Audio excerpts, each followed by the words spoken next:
All right, let's take a look at page 382. We were in the process of developing our unit circle yesterday, and we filled out every single degree measurement. Yeah, that's fine. We filled out every single degree measurement. We filled out every single radian measurement, and we were in the process of trying to fill in the coordinates. So if a particular angle were to land or terminate at this specific spot, that angle would have this particular coordinate if you were dealing with some type of graph, like an x value and a y value. So we're going to try to finish this up today by working our way around the unit circle and figuring out those other ordered pairs. Did we already do the 60 degree ordered pair yesterday? Not 60 degree, 30 degree, aka pi over 6? Okay, did we get to the 60 degree one? No. Okay, so let's try that today. If we're going to do the 60 degree ordered pair, that would be this spot on the unit circle, because it's a little bit less than 90, which would be the very top of the unit circle. So let's go ahead, and do we want to think about solving for x first or y first? It doesn't matter. Do we have a preference? I forget which one we did first yesterday.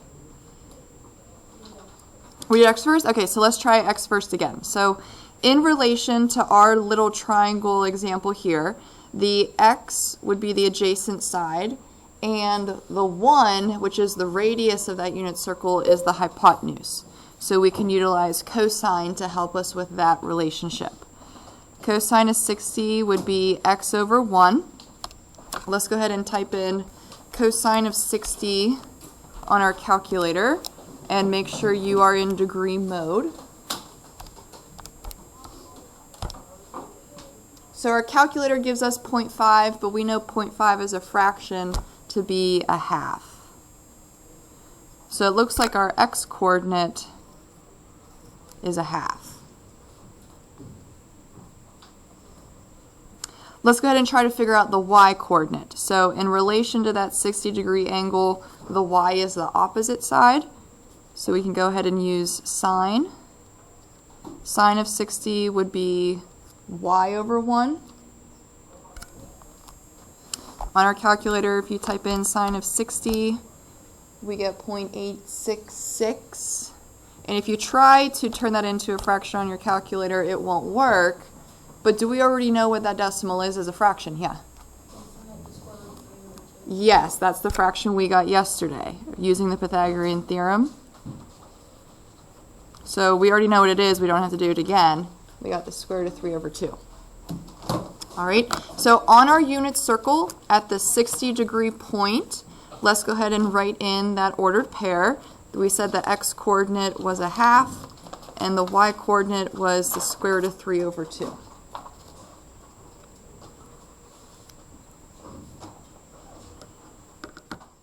All right, we have one more ordered pair to figure out in that first quadrant, and that would be the 45 degree angle, or that pi over 4 mark. So let's go ahead and try that out. Maybe we can follow the work that we did previously, just instead of an angle of 60, we'll use an angle of 45. So cosine of 45 would be x over 1. On our calculator, we get 0.707, and if we try to turn that into a fraction, unfortunately the calculator won't do that. Alright, so we might have some changing to do there if we want to eventually change that decimal into a fraction. Let's try solving for y. Maybe that'll get us somewhere.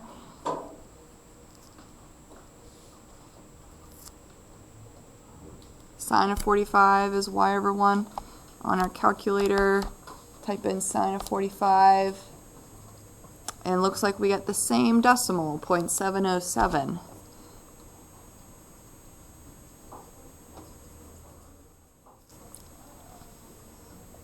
All right, so trig really doesn't look like it's getting us anywhere. We at least know what the decimal value would be, but we don't really know what the fraction value would be, okay, the exact answer or the exact value.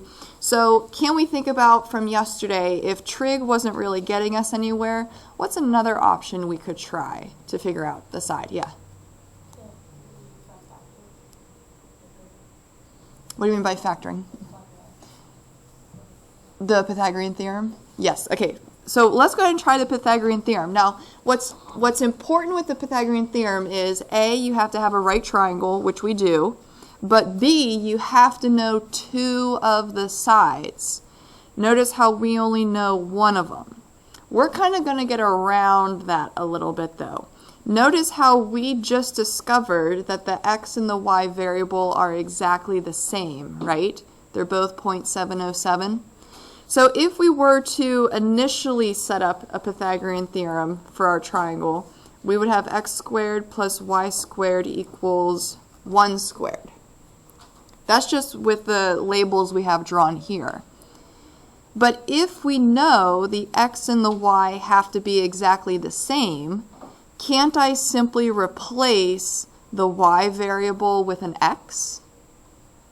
Because they're the same after all, right? We just discovered that using trig. So what if instead of x squared plus y squared, we had x squared plus x squared?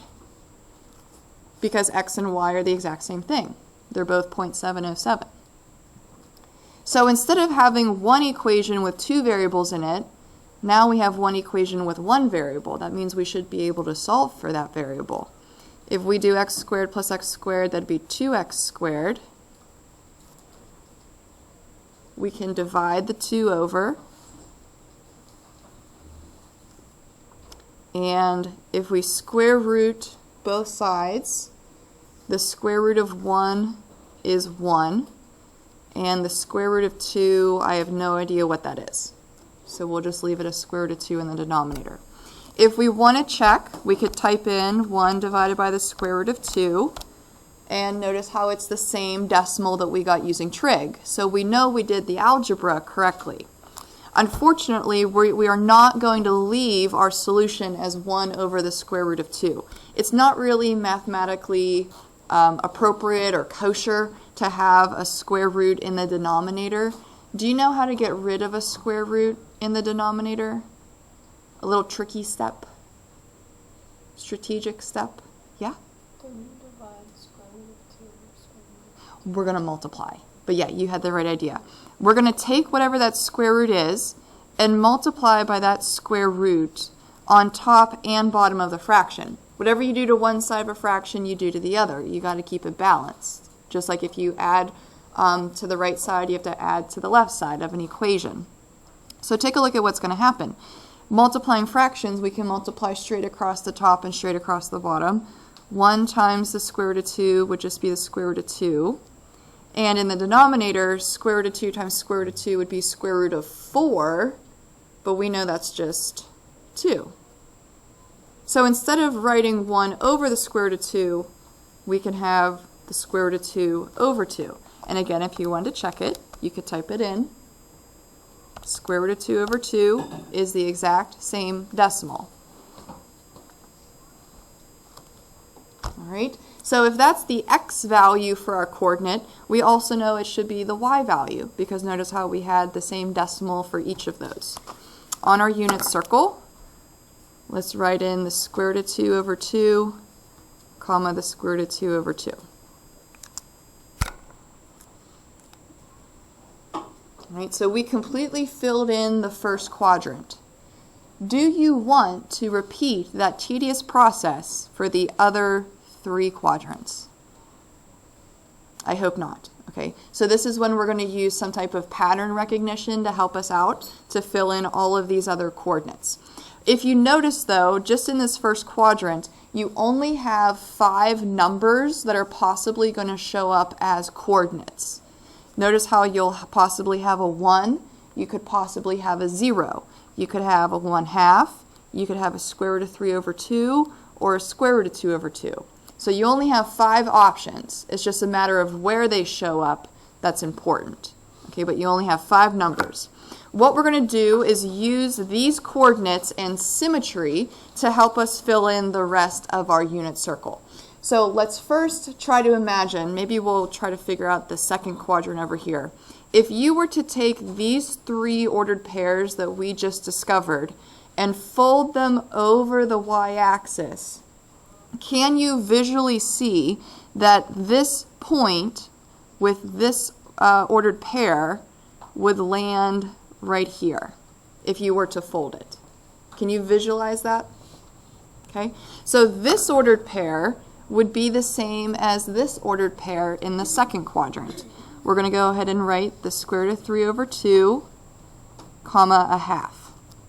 Now we have to be careful because if we write this point in the second quadrant, we have to be careful about signs, meaning positive or negative. If we have a coordinate in the second quadrant, what's positive, what's negative? The x value or the y value? Yeah. The x would be negative. Perfect. Because all of these x's on the left-hand side are negative values. All of the y's, though, are positive. So let's keep using that symmetry idea.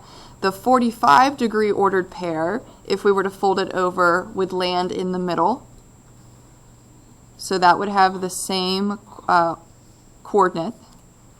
But since we're in the second quadrant, the x should be negative. And then we'll kind of reflect over the other or last ordered pair as well. Are we okay with that symmetry? We're folding it over the y-axis. Okay, let's try a different symmetry. We're going to take those first coordinate ordered pairs and this time fold them down, okay, over the x-axis. So if you were to visualize that, this first dot, if you were to fold it over, would land right here. So its ordered pair would be the same at this point. Bless you. But now we're writing ordered pairs in the fourth quadrant. So if you think about the fourth quadrant, what's positive, what's negative in terms of x's and y's? Yeah. The y is negative. Good. All right, so we'll go ahead and reflect or fold over the other ones, making sure that we write a negative y coordinate.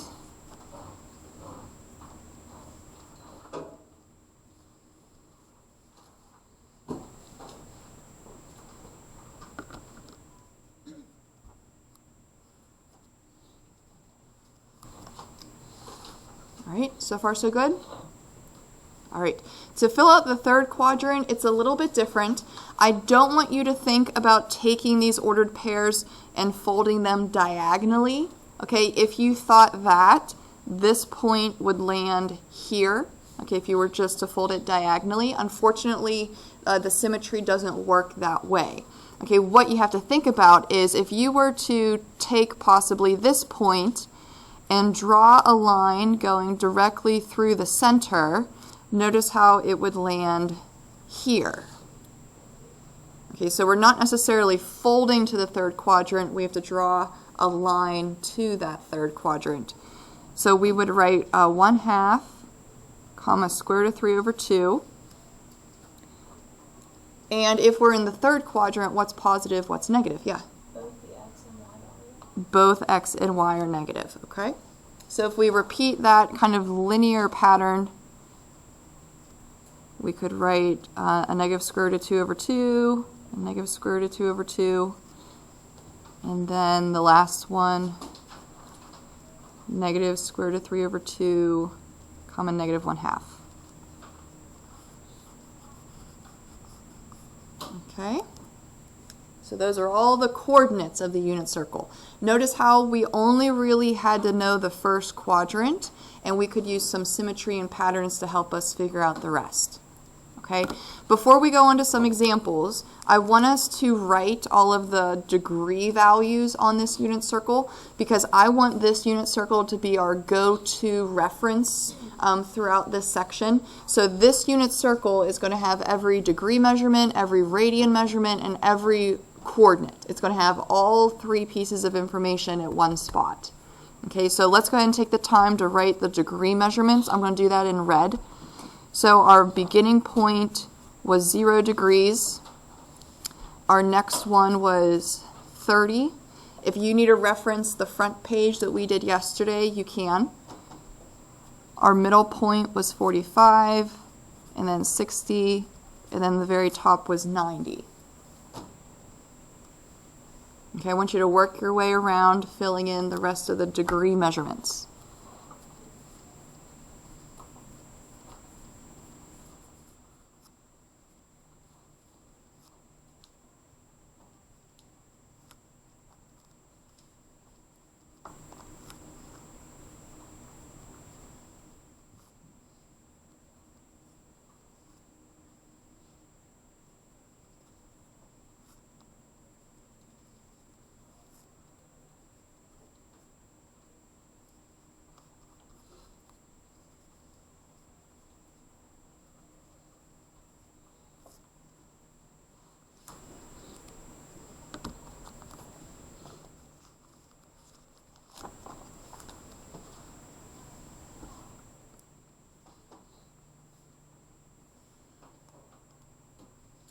Alright, so whenever we have to use the unit circle, I want you to reference this page 382. Can we try to remember that page number?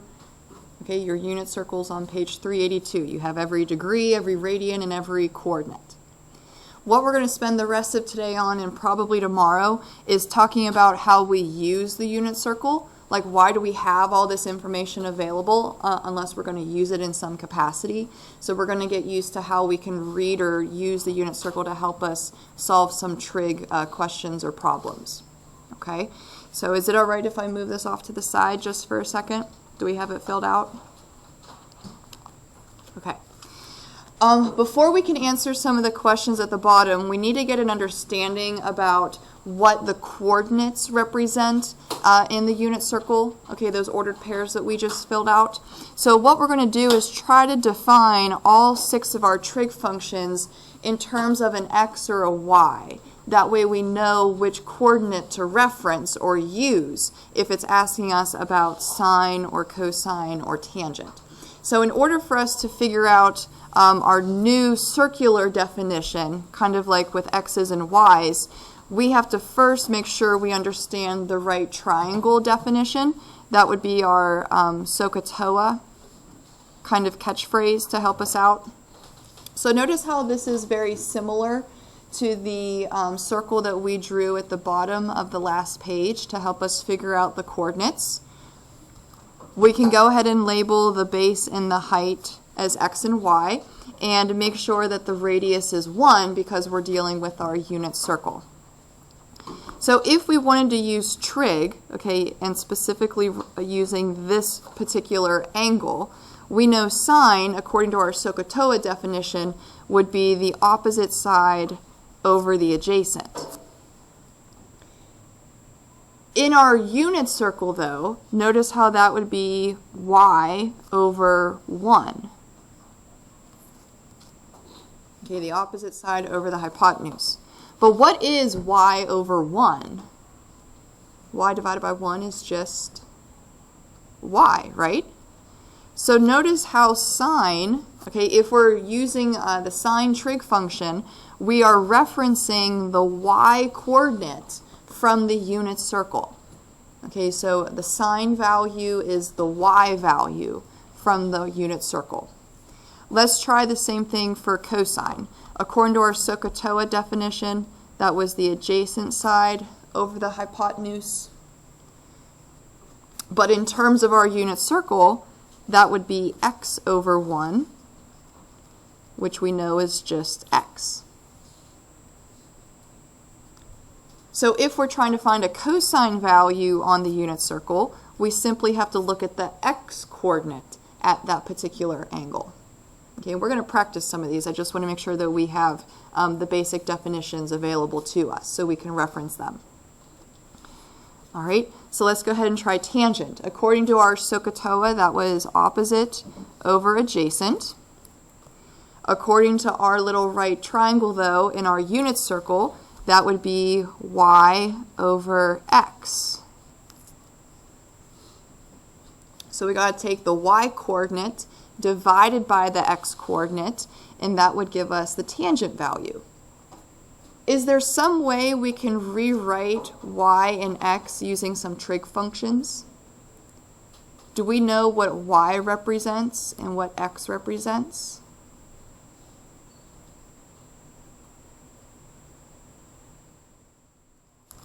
We set up here y was the sine value and x was the cosine value.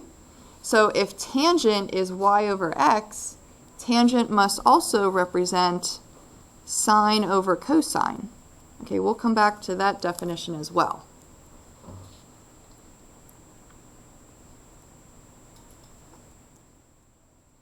All right, so sine, cosine, tangent are the three typical trig functions, but we also introduced their reciprocals.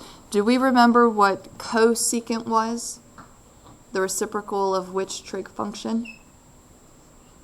It was sine. Good. Okay, so if it's the reciprocal of sine, we would need hypotenuse over opposite. Okay, we'll flip that fraction.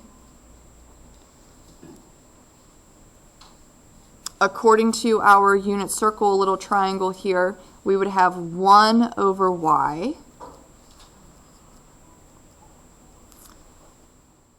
But again, we know y represented sine, so notice how that's simply 1 over sine, aka the reciprocal of sine. That was our definition of cosecant.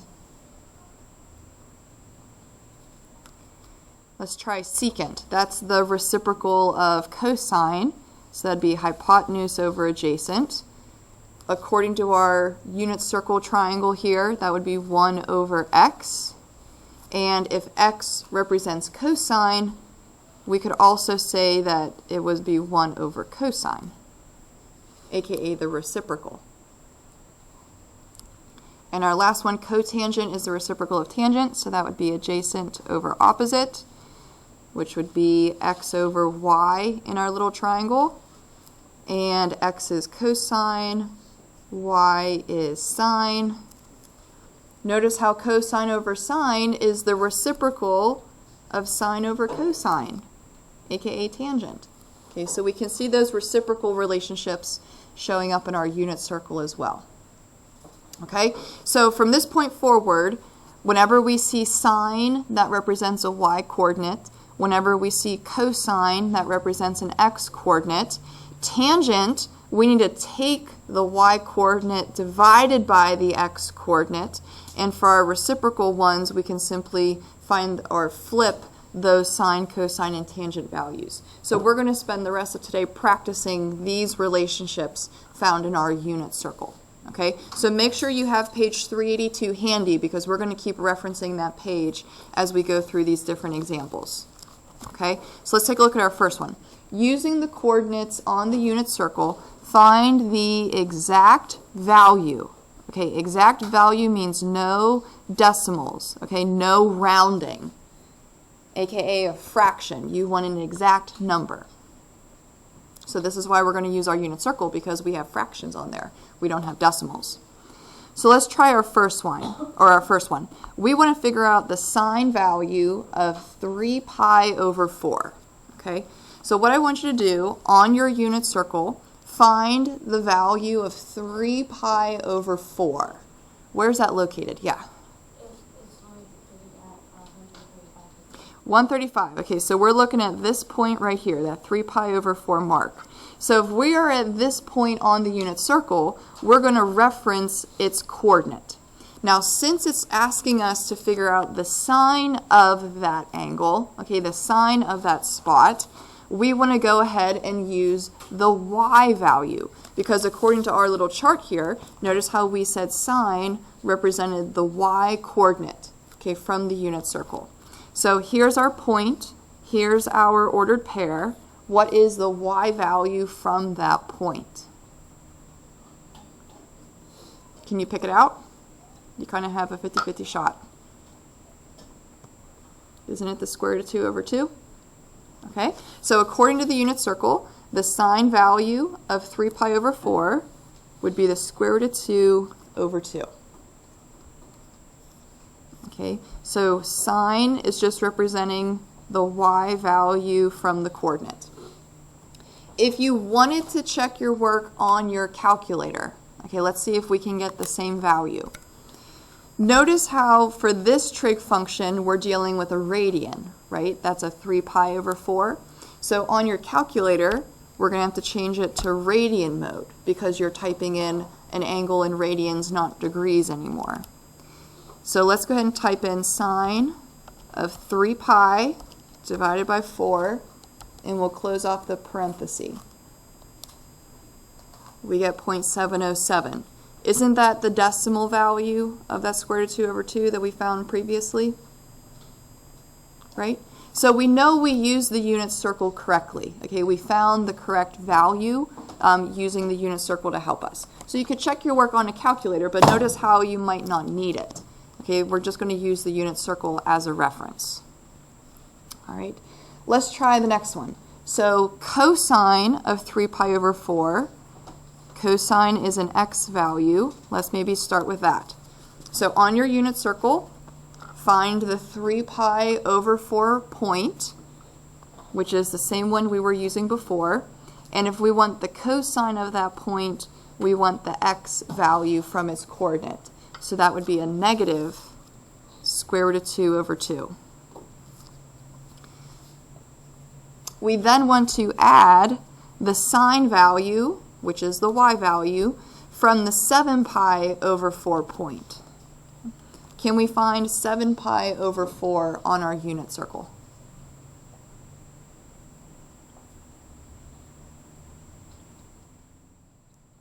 Where is it, Marie? Go ahead. Using the fourth quadrant, and it is also There we go. Okay, so 7 pi over 4, we're right here. We want the sine value from this point, so that would be the y coordinate, which is another negative square root of 2 over 2. Okay, so essentially we got to add those two negatives together. Notice how they're both fractions, so we got to make sure we have that common denominator. They both have a denominator of 2, which is perfect. So a negative square root of 2 plus another negative square root of 2 would be negative 2 square roots of 2, and we'll keep that common denominator.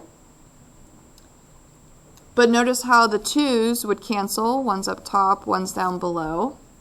So we're just left with a negative square root of 2. Okay, there's our exact value.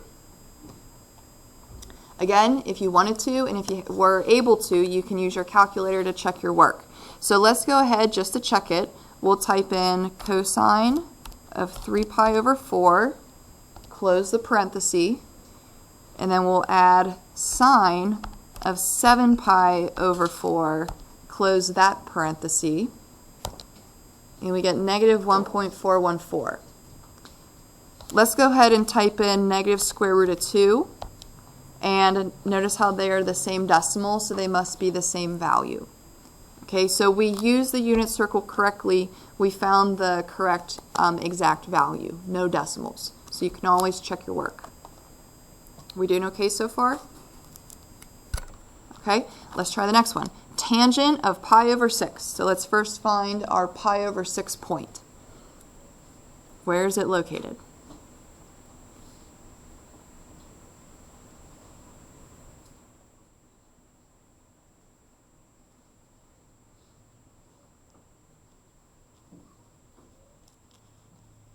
Yeah?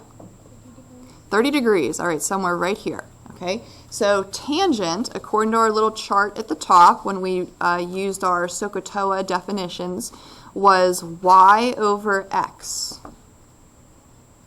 So we need to take the y coordinate from that point, which would be 1/2, and we need to divide that by the x coordinate from that point, which was the square root of 3 over 2.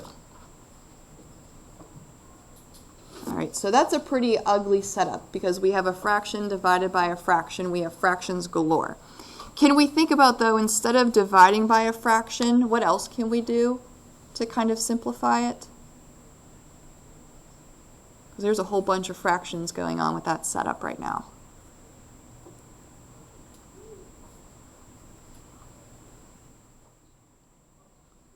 What else can we do? Go ahead, Rebecca.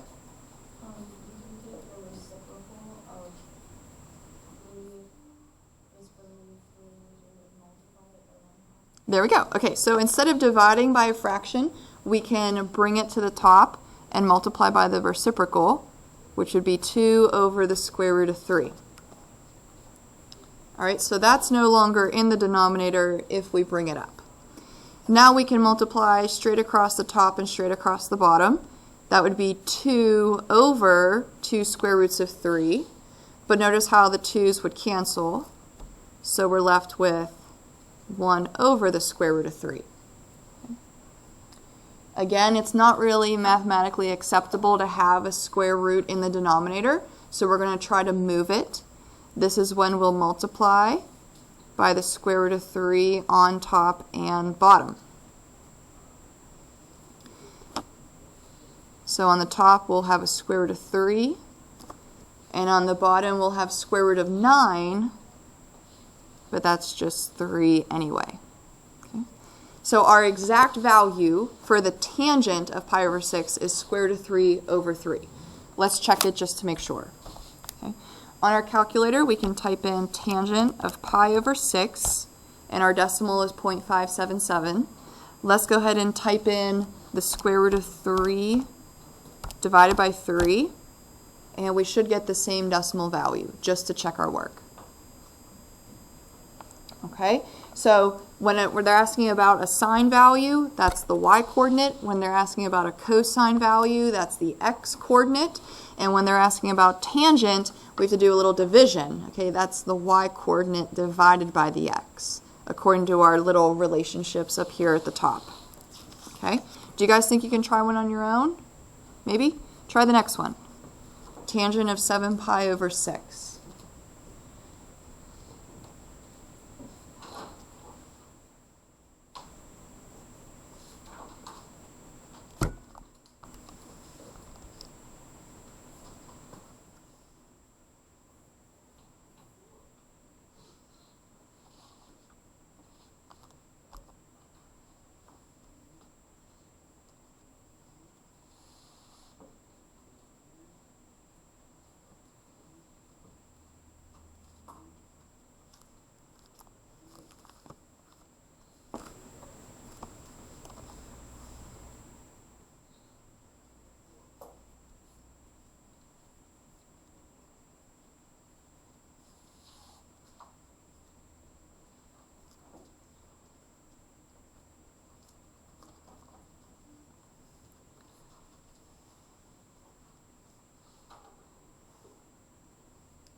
Alright, so if you look at the 7 pi over 6 mark, I'll bring in the unit circle real quick. We're in the third quadrant, and it's asking us for the tangent value. So we need the y-coordinate divided by the x-coordinate. So we can set up that division. Instead of dividing a fraction, we can multiply by the reciprocal of the denominator, so you can bring it up. If we multiply a negative times a negative, that's going to be positive. Notice how the 2's would cancel out. One's up top, one's down below. So we're left with a 1 over square root of 3, which we changed in the previous problem to square root of 3 over 3. Did we get the same value? Okay. So a little interesting fact there. Notice how the tangent value of pi over 6 is exactly the same as the tangent value of 7 pi over 6. So you could be located at different spots on the unit circle, but still have the same value. Okay, we're going to explore that idea a little bit later in this unit. So there might be multiple points where you can have the same value, even though you're in a different spot. I think that's kind of interesting. All right, let's try the next one. We're going to amp it up a bit with those reciprocal ones. Okay, so secant of 11 pi over 6. Secant is the reciprocal of which trig function? Cosine, right? And cosine is related to the x-coordinate on the unit circle. So for secant, we need 1 over x, aka 1 over cosine. So on the unit circle, let's find 11 pi over 6. That's in our fourth quadrant. And we need 1 over the x-coordinate. Notice how the x-coordinate is the square root of 3 over 2.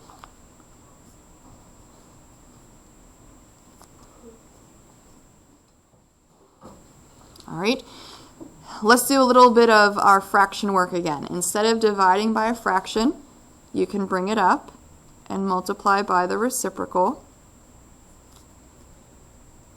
But 1 times 2 over square root of 3 will just be 2 over the square root of 3. Notice how we have a square root in the denominator, so we're going to get rid of it. We'll go ahead and multiply by that square root on top and bottom.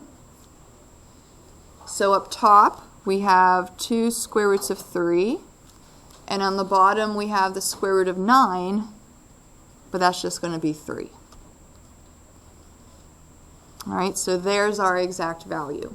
Let's go ahead and check this on a calculator. Just because this was a reciprocal trig function, I want to show you how you can type this in.